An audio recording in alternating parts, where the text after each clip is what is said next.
So as an introduction to our speaker today, I've been at the chapel, I think 8 years now, and I've had the honor to have gone through several classes with her, and I honestly know of no one who has taken greater steps and more growth at this chapel than our speaker today. What was your name? Rev Alexandra.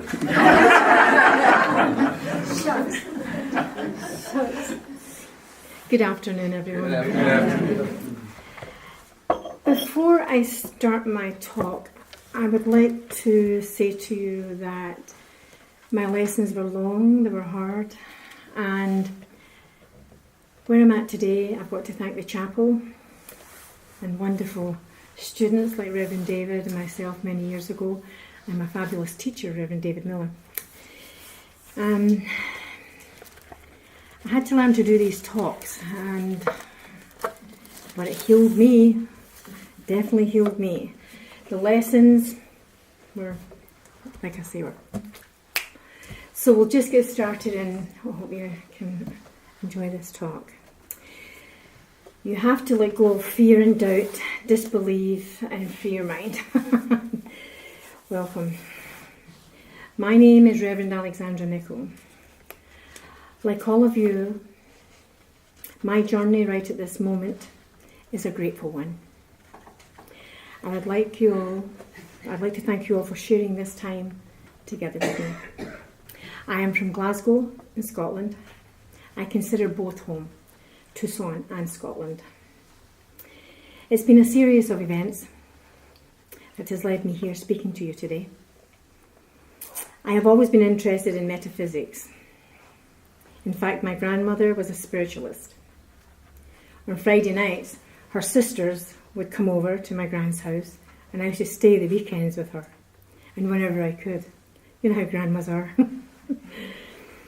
I told her once I saw a lady going down the hall, and she was, "Whoosh, it's your imagination." I was like, oh, okay. She was something else as my grandmother. One Friday night, she tucked me up in bed, and she was going into the living room with her sisters to do the seances. Every Friday night it was the same thing. Seances Friday night, Saturday night the Spiritualist Church, Sunday morning the Church of Scotland. Confused child. This night I was lying in bed, and I looked like this and I could see a man at the end of my bed. Was this my imagination? I will say now, this talk is on my imagination. So as I was saying, the man at the end of the bed, was he real to me? I was so scared I didn't know what to do. My mouth wanted to scream, "Run!" But nothing came out. I closed my eyes, jumped out the bed, and ran down the hall. Burst into the living room, the table goes up in the air. And my gran saying, "What's wrong, pet?" I said, "There's a man in my room." She says, No, pet, there's no man in your room." "Yeah, there's a man in my room. Let's get back to bed." Well, she got me back into bed, tucked me up, but he was still there. "Look, Gran, do you see him? There he is. There he is, right there."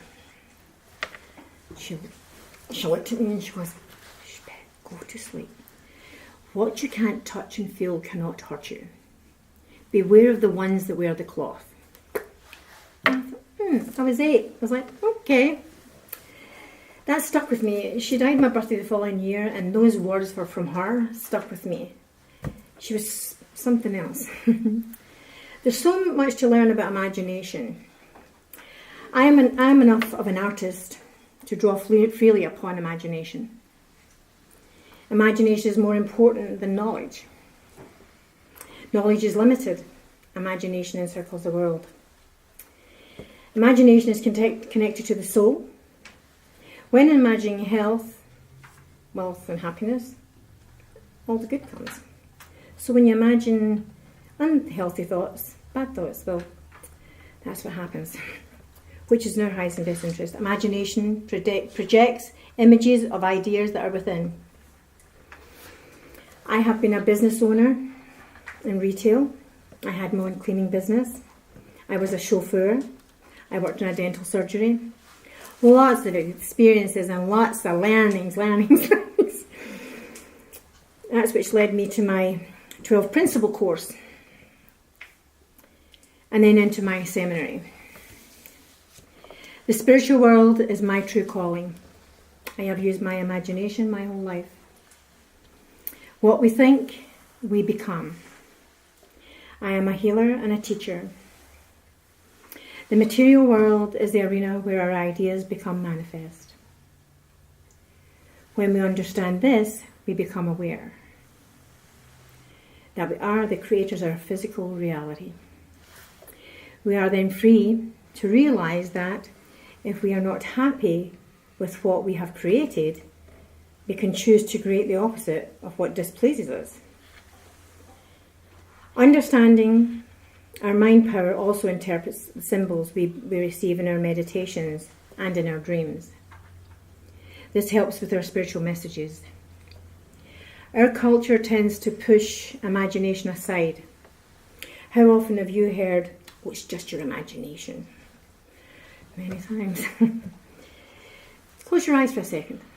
Just for a sec. Just imagine there's loved ones from the other side around you, like maybe a grandmother, a mother, a father, giving you this, they're just hugging you, they're just putting their arms around you right now and hugging you, giving you the biggest hug. Doesn't that feel so good? Thank you. Open your eyes. As Pablo Picasso said, everything you can imagine is real. The body is a product of our mind. Our thoughts become reality. For instance, when I was young, as far back as I remember, up until I got married at 16, I used my imagination a lot. My mother's house was a brothel, a shebeen, as you would call it. There were all kinds of people in our house. Some I knew, some I did not. There was always alcohol, no matter what time of the day or night. People coming and going. My imagination was used many times in the house because of all the things that went on there. There were things that I would see and things I would not, but heard. I was scared most of my childhood. Some of these things were happening to me. So I would close my eyes and imagine I was at my grand's house and just be there with her, holding me and rocking me to sleep. When I would wake up, it'd be all over. The people were still there, but in my imagination, I was still in my grand's house. Even the beatings I took from my drunken mother all the time. One time she beat me so bad that when I went to school, the teacher asked me what happened, and my imagination jumped right in and said, "Oh, I fell down a hill, miss."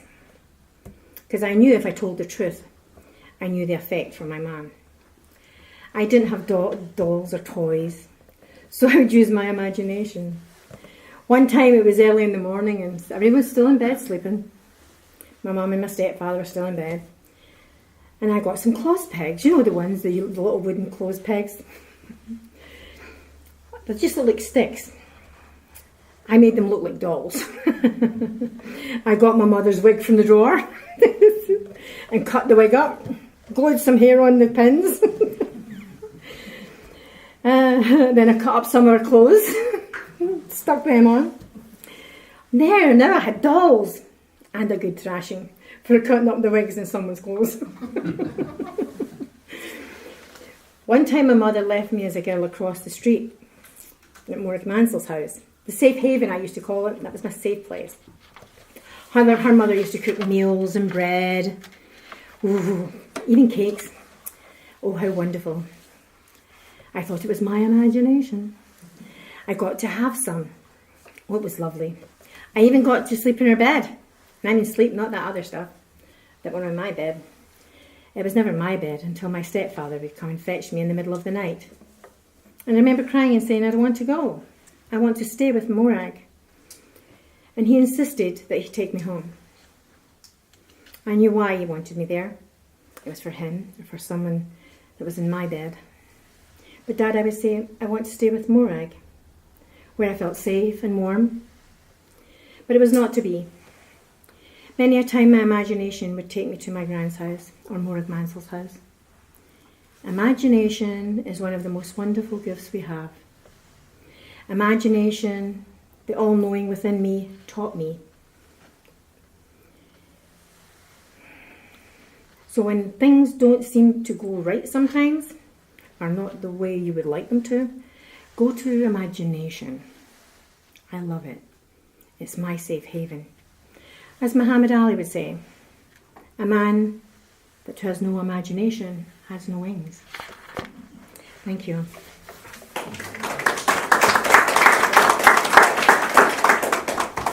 Thank you, Reverend Howard. Thank you, Reverend Alexandra. And now is the time for our love offering.